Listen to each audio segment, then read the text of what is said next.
Hello my dear students. आप सभी का स्वागत है आपके अपने चैनल के अंदर में सी सचिन चैनल में।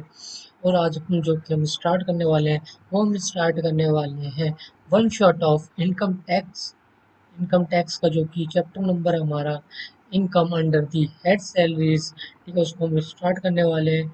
आइए वीडियो सेशन को हम स्टार्ट करते हैं बिना टाइम वेस्ट करे। ठीक है, जो कि पहले बात करते हैं कि सैलरी क्या होता है।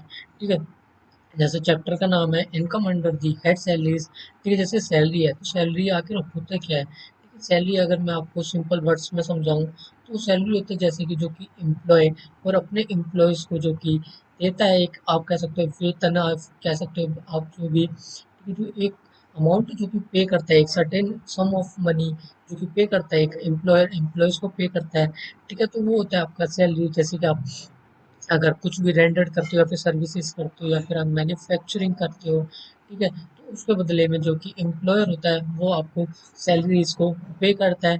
ठीक है, इसके बाद आता है हमारा जो कि इसके अंदर में हमारी डेफिनेशंस जो कि डिफाइंड है सेक्शन नंबर 15 टू 17 में। ठीक है, आपकी पूरी डेफिनेशंस डिफाइंड है जो कि income is taxable under the head salaries. ठीक है, जो कि जैसे कि अगर हम रिलेशन की बात करते हैं तो रिलेशन कैसे होता है सैलरीज के बीच में, एम्प्लॉयर और एम्प्लॉयज का रिलेशनशिप होता है और होता है बिटवीन द पेयर एंड पेई। ठीक है, इसके अंदर में पेयर कौन होगा, पेयर होगा हमारा एम्प्लॉयर्स और पेई कौन होगा, हमारा एम्प्लॉय होगा, हमारा पेई। एंड इसके बाद आता है हमारा बेसिक ऑफ चार्ज का section number 15। Basic of charge का सेक्शन नंबर 15 की बात करते हैं तो वो क्या कहता है आखिर, ठीक है, क्या कहता है तो उसकी बात करते थे। जैसे कि आपकी जो सैलरी है, ठीक है, सैलरी आपको रिसीव्ड हो रही है, ठीक है, आपको सैलरी रिसीव्ड हो रही है या फिर ड्यू हो रही है। ठीक है, जो भी आपकी पहली होगी, ठीक है, या फिर ड्यू बेसिस से होगी या फिर आपकी रिसिप्ट बेसिस होगी। ठीक है, जो कि आपकी जो सबसे पहले होगी, मान लीजिए फॉर एग्जांपल आपकी ड्यू पहले होगी तो आपकी टैक्सेबल पहले होगा। ठीक है, या फिर रिसिप्ट आपका पहले होगा देन जब आपका टैक्सेबल होगा। ठीक है, देन जैसे कि अभी आपको रिसिप्ट होगी है तो देन आपको जब जैसे अभी ड्यू हुई है तो जब नेक्स्ट टाइम आपको रिसीव्ड होगी तब आप टैक्स पे नहीं करेंगे। ठीक है, जैसे कि आपका ड्यू पहले हुई है फिर रिसीव्ड पहले हुई है, ठीक है, वही आपका टैक्सेबल होगा। ठीक है, और नेक्स्ट आता है आपका ड्यू बट नॉट रिसीव्ड, यानी कि ड्यू है आपकी सैलरी, आपको रिसीव्ड नहीं हुई है तो वो आपके टैक्सेबल हो जाएगी इस ईयर में। ठीक है, नेक्स्ट ईयर में आपको अगर रिसीव्ड हो जाती है तो उस ईयर में आपकी टैक्सेबल नहीं होगी। ठीक है, अगर आपकी रिसीव्ड होगी, ठीक है, इसी इसी ईयर्स में रिसीव्ड होगी तो इसी ईयर में ही आपकी टैक्सेबल होगी। नेक्स्ट ईयर में अगर आपकी अगर ड्यू होगी, ठीक है, तो आपको वो टैक्सेबल नहीं होगी। ठीक है, इसी ईयर में ही आपकी टैक्सेबल हो जाएगी। ठीक है, ड्यू बट नॉट रिसीव्ड तो वो भी इसी ईयर में ही टैक्सेबल हो जाएगी। रिसीव्ड बट नॉट ड्यू ये भी टैक्सेबल हो जाएगी हमारी इसी ईयर के अंदर में। नेक्स्ट आता है आपका कंपोनेंट्स ऑफ सैलरी का, जो कि अब बात करता है हमारा सेक्शन नंबर 17 का। सब सेक्शन नंबर 1 बात करता है हमारा कंपोनेंट्स ऑफ सैलरी। ठीक है, आखिर हमारी सैलरी के अंदर में क्या क्या इंक्लूड होता है, ठीक है, उसकी बात करें जो कि हमारी सैलरीज के अंदर में इंक्लूड होता है। जैसे कि आपका हो गया जो कंपोनेंट्स है, ठीक है, जो होता है आपका, जैसे कि कंपोनेंट में आ गया आपको पहले बेसिक सैलरी। बेसिक सैलरी क्या होता है, जो कि होता है आपका जो एक फिक्स्ड अमाउंट पेड है, जो कि आपको रेगुलरली पेड किया जाता है, जो कि ठीक है एक फिक्स्ड अमाउंट है। ठीक है, या फिर आप कह सकते हो मंथली बेसिस पे भी आपको मिलता है या फिर जो आप कह सकते हो रेगुलरली भी आपको मिलता है। एंड डियरनेंस अलाउंसेस होता है। ठीक है, डीएनएस अलाउंसेस वो होता है जैसे कि आपका जो इन्फ्लेशन रेट है, ठीक है, इन्फ्लेशन रेट को जो कि बीट करने के लिए या फिर आप कह सकते हो कॉस्ट ऑफ लिविंग को एडजस्टमेंट करने के लिए, ठीक है, जो कि आपको अलाउंसेस दी जाती है उसको हम डीएनएस अलाउंसेस कहते हैं। देन उसके बाद आता है हमारा बोनस या फिर कमीशन की बात करते हैं। ठीक है, जो कि आपकी परफॉर्मेंस के ऊपर डिपेंड करता है और या फिर आपका एग्रीमेंट होगा देन आपको उसके ऊपर कमीशन मिलेगा। ठीक है, और आपकी परफॉर्मेंस के ऊपर डिपेंड करता है आपका बोनस। ठीक है, जैसे कि काफ़ी काफ़ी ऐसे जहाँ पर जॉब्स हैं, ठीक है, जिसके अंदर में जैसे कि आपको टारगेट पूरा करना पड़ता है, जैसे कि बैंकिंग लाइन होगी। ठीक है, आपको इतने की आपको पहले तो मीटिंग्स करनी होंगी, ठीक है, या फिर आप कह सकते हो अकाउंट ओपनिंग करना होगा या फिर एफडी करानी होगी इतने लोगों की। अगर इससे ऊपर कराते हो तो वो आपका बोनस होगा। ठीक है, जितने भी आप ऊपर कराओगे उतना आपका बोनस रिसीव होगा। ठीक है, इसके बाद आता है आपका एडवांस सैलरी, यानी कि जो कि आपकी सैलरी है तो आप उसे एडवांस में ले लेते हो, देन वो हो जाती है आपकी सैलरी इन एडवांस। ठीक है, सैलरी रिसीव्ड इन एडवांस, जैसे कि आपकी सैलरी मिल जाती है रिसीव्ड में, उसी को ही हम एडवांस सैलरी कहते हैं। ठीक है, इसके बाद आती है हमारी अरियर्स ऑफ सैलरी, यानी कि जो कि पास्ट ड्यू रिसीव्ड नाउ, यानी कि जैसे कि जो आपने अर्न कर रखी है पहले, तो बट वो आपको रिसीव्ड नहीं हुई है। जो रिसीव्ड हुई है वो आपको इस ईयर में रिसीव्ड हुई है, तो इस ईयर में रिसीव्ड हुई है तो इस ईयर में आपकी टैक्सेबल नहीं होगी। जो कि प्रीवियस ईयर में आपका जो कि ड्यू था, तो तभी ही आपकी टैक्सेबल होगी। ठीक है, जब आपको रिसीव्ड होगी तो उस ईयर में आपकी टैक्सेबल नहीं होगी। और लीव इनकैशमेंट की बात करते हैं तो जो कि मनी होता है, मनी फॉर अनयूटिलाइज्ड लीव, वो आता है आपका लीव इनकैशमेंट। एंड आता है आपका ग्रेचुटी। आखिर बात करते हैं ग्रेचुटी क्या होता है। ठीक है, तो जो ग्रेचुटी होता है वो आपका एक रिटायरमेंट के टाइम पे जो कि आपको दिए जाता है। ठीक है, वो आपका रिटायरमेंट बेनिफिट होता है। ठीक है, उसके बाद आता है पेंशन। पेंशन क्या होता है, आपको रेगुलर इनकम आफ्टर रिटायरमेंट। ठीक है, इन दोनों में डिफरेंट क्या होता है, डिफरेंस क्या होता है आखिर पेंशन और ग्रेचुटी के बीच में। ठीक है, बट अगर हम बात करते हैं, ग्रेचुटी भी एक वही है जैसे कि आपको रिटायरमेंट भी बेनिफिट देता है। ठीक है, और पेंशन भी वही होता है, आपको रेगुलर इनकम देता है आफ्टर रिटायरमेंट। ठीक है, और जैसे ग्रेचुटी की बात करते हैं, तो ग्रेचुटी होता है कि आपको हर मंथली बेसिस पे जो कि आपका अमाउंट बनता है, ठीक है, बेनिफिट। ठीक है, तो वो आपको एक बार में पूरा अमाउंट नहीं देंगे, उस चीज़ को ग्रेचुटी कहते हैं। पेंशन में आपको जब आप रिटायरमेंट हो जाओगे तो आपको फुल्ली अमाउंट एक साथ में मिल जाएगा। ठीक है, तो वो आपका होता है पेंशन। एंड ग्रेचुटी आपको हर मंथली बेसिस पे ही आपको डिवाइड करके दे दिया जाता है। ठीक है, आपको रिटायरमेंट के टाइम पे आपको कोई भी अमाउंट फिर पे नहीं किया जाएगा गवर्नमेंट के तरफ से। ठीक है, जैसे कि आपका हो गया fees, perquisites, profits in लिeu of salary, fringe benefits. ठीक है, ये सारे आपका इंक्लूड होता है। ठीक है, इसके बाद जो की बात करते हैं, फिर आता है आपका नेक्स्ट आता है, वो आता है अलाउंसेस। आखिर अलाउंसेस क्या होता है, अलाउंसेस वो होता है एक आपका फिक्स्ड मॉनेटरी। ठीक है, आपका फिक्स मॉनेटरी अलाउंसेस होते हैं। ठीक है, अलाउंसेस क्या होता है, आपका एक फिक्स मॉनेटरी। ठीक है, फिक्स मॉनेटरी। ठीक है, और जो कि आपका अलाउंसेस के अंदर में आपका फुल्ली टैक्सेबल होगा। ठीक है, या फिर फुल्ली एग्जाम्प्ट होगा, या फिर आपका पार्टली एग्जाम्प्ट होगा। ठीक है, तो उसकी बात करेंगे। जो कि आपका फुल्ली टैक्सेबल होगा, तो फुल्ली टैक्सेबल में आपका आएगा जो कि डीएनएस अलाउंसेस हो गए। ठीक है, जो कि आपका इन्फ्लेशन के टाइम पे बीट करने के लिए जो कि एम्प्लॉयर देता है अपने एम्प्लॉयज को, उसको कहते हैं डीएनएस अलाउंसेस। ठीक है, जो आपको डीएनएस अलाउंसेस आपको रिसीव्ड होगा तो वो आपका फुल्ली टैक्सेबल होगा। देन इसके बाद आएगा ओवर टाइम। ठीक है, ओवर टाइम के केसेस में अगर आप ओवर टाइम वर्क करते हो, ठीक है, जो आपको वहाँ से जो आपको रिसीव्ड होगी सैलरी ओवर टाइम की, वो भी आपको फुल्ली टैक्सेबल होगी। एंड जो कि सिटी कंपनसेटरी अलाउंसेस है, अगर आप सिटीज़ में, ठीक है, जैसे कि आप रहते हो तो उसके लिए जो कि जो एम्प्लॉयर होता है और एम्प्लॉयज को ठीक अलाउंसेस देता है, वो भी आपका फुल्ली टैक्सेबल होगा। इसके बाद आएगा आपका पार्टली एग्जेम्प्ट जो आता है सेक्शन नंबर 10 के अंदर में। अगर आपका हाउस रेंटेड अलाउंस, जो हाउस रेंट अलाउंसेस आपको रिसीव होता है, वो उसमें एग्जेम्प्ट होता है under section 10 sub section number 13 ए के अंदर में। और लीव ट्रेवल अलाउंसेस होता है, ठीक है, वो आपका एग्जम्पशन होता है for travel with in India. यानी कि आप इंडिया के अंदर में ही ट्रेवल करते हो तो उसके अंदर में आपको एग्जम्पशन मिल जाता है। ठीक है, आप उसके बाद आता है आपका children education allowances. Children education allowances की बात करते हैं।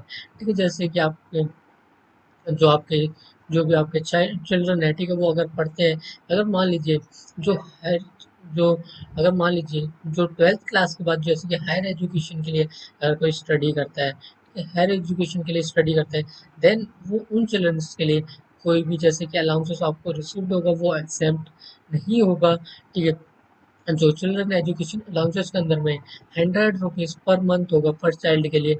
अब टू चाइल्ड के लिए, ठीक है, अगर टू चाइल्ड से ज़्यादा होगा तो आपका एग्जेम्प्ट नहीं होगा। ठीक है, जो क्या नेक्स्ट आएगा आपको जो कि फुल्ली एग्जेम्प्ट होगा अलाउंसेस, वो होगा आपका जो कि allowances to government employees serving abroad. यानी कि जैसे कोई बाहर रहता है, ठीक है, तो गवर्नमेंट के जो कि गवर्नमेंट के एम्प्लॉयज हैं, बाहर अगर जैसे कोई भी सर्विसेज प्रोवाइड कर रहे हैं, ठीक है, अब्रॉड में जाके वो अपनी सर्विसेज को प्रोवाइड कर रहे हैं। ठीक है, तो उसके लिए जो कि गवर्नमेंट अलाउंसेस देती है, ठीक है, एम्प्लॉयर अपने एम्प्लॉयज को अलाउंसेस देता है, वो आपको फुल्ली एग्जेम्प्ट होगी। और जैसे कि आपके अलाउंसेस होगी जजेस, जैसे कि हाई कोर्ट के जज जज हो गए, सुप्रीम कोर्ट के जज हो गए, ठीक है, इनकी भी जो कि अलाउंस होगी वो होगी फुल्ली एग्जेम्प्ट होगी। इसके बाद आता है आपका परक्यूजिट। परक्यूजिट क्या होता है, वो आपका नॉन मॉनेटरी बेनिफिट होता है। और अलाउंसेस क्या होता था, आपका फिक्स मॉनेटरी बेनिफिट होता था। एंड परक्यूजिट हो गया आपका नॉन मॉनेटरी बेनिफिट। ठीक है, जो कि प्रोवाइडेड करता है एम्प्लॉयज एम्प्लॉयज प्रोवाइड करता है अपने एम्प्लॉय को, ठीक है, एम्प्लॉय प्रोवाइड करता है अपने एम्प्लॉयज को। एंड जो कि टैक्सेबल ऑफ ऑल एम्प्लॉयज की बात करते हैं, जैसे कि आपका रेंट फ्री अकोमोडेशन हो गया, and use of company car, ठीक है। फॉर एग्जांपल, जैसे कि जो कंपनी के अंदर, जैसे कि मान लीजिए पार्क है, एक कार पार्क पार्क है, उसको कोई भी इजीली यूज कर सकता है, ठीक है, बट वो कर सकता है सिर्फ कंपनी के लिए, जो कंपनी के लिए जो कि हमारा ओनर है, या फिर कह सकते हैं एम्प्लॉयर है, ठीक है। वो जब जब वो उनको ऑर्डर देगा कि इस जगह पे जाना है आपको, देन आपको ये वर्क करना है, तो उसका उस कार को यूज कर सकता है, ठीक है। वही आ गया आपका यूज ऑफ कंपनी कार, जो कि आपका टैक्सेबल होगा, ठीक है। और इंटरेस्ट फ्री लोन हो गया, ठीक है, इंटरेस्ट फ्री लोन, तो इसकी जैसे कि आप फ्री में लोन दे देते हो, ठीक है, कोई भी आप इंटरेस्ट चार्ज नहीं करते हो, ठीक है, तो वही आपका टैक्सेबल होगा फॉर ऑल एम्प्लॉयज में, ठीक है। और क्लब मेंबरशिप्स, ठीक है, जो कि क्लब की मेंबरशिप्स होती है, ठीक है, अपने एम्प्लॉयज को दे देते हो, तो वो भी आपके टैक्सेबल फॉर ऑल एम्प्लॉयज में होगा। इसके बाद आप एक्सेम्प्ट परक्विजिट्स की बात करते हैं, ठीक है, जैसे कि आपका laptop computer for personal uses, उसके अंदर में आपको एक्सेम्प्ट मिलता है। Medical facilities eight employees hospital, telephone, mobile bills, इसके अंदर में आपको एक्सेम्प्ट मिलता है।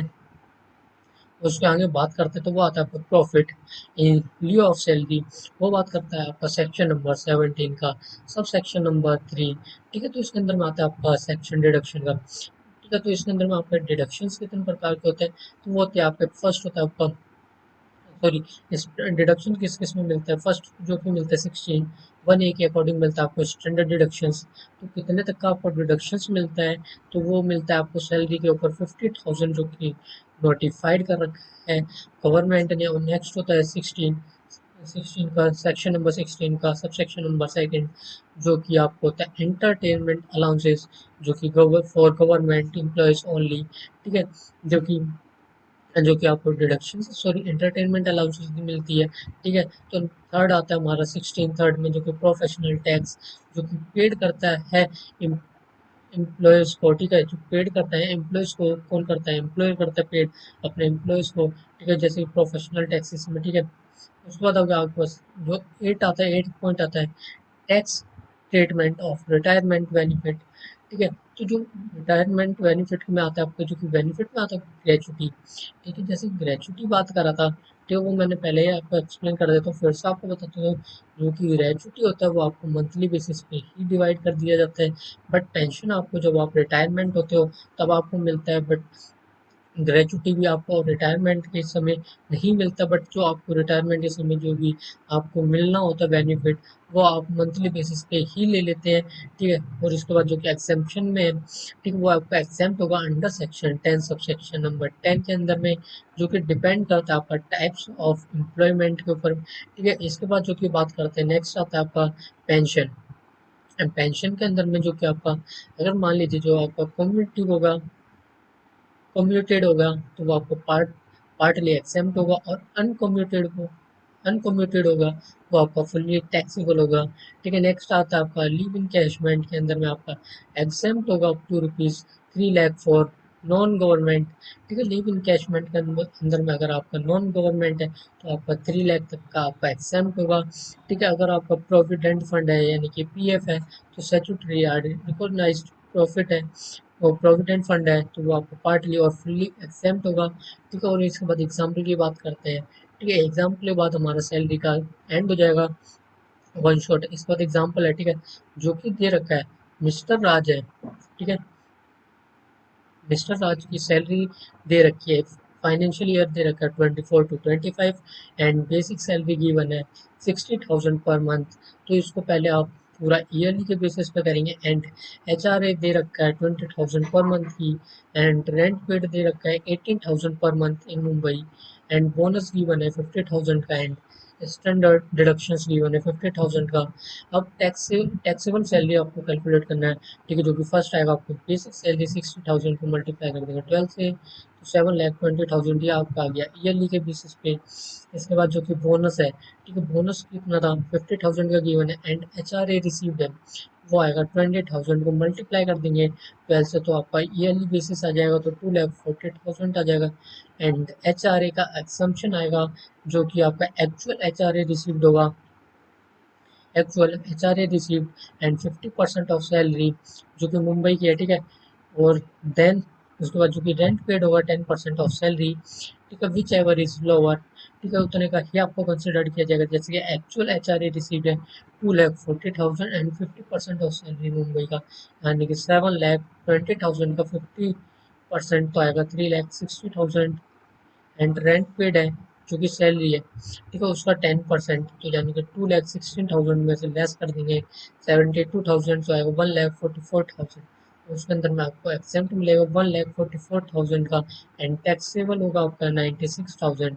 और ग्रोस सैलरी है 7,20,000, उसमें ऐड कर देंगे 50,000, तो उसमें और ऐड कर देंगे 96,000 जो कि आपका HRA का एक्सेम्पशन आया था।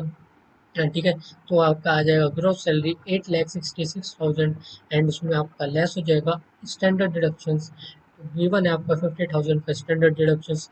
एंड नेक्स्ट आ जाएगा आपका नेट टैक्सेबल सैलरी, वो हो जाएगी 8,16,000 की। ठीक है, इसी के साथ में हमारा सैलरी का सेशन हमारा एंड होता है। आई होप आपको समझ आएगा, एंड मिलते हैं नेक्स्ट वीडियो में। तब तक के लिए take care and bye bye and जय हिंद।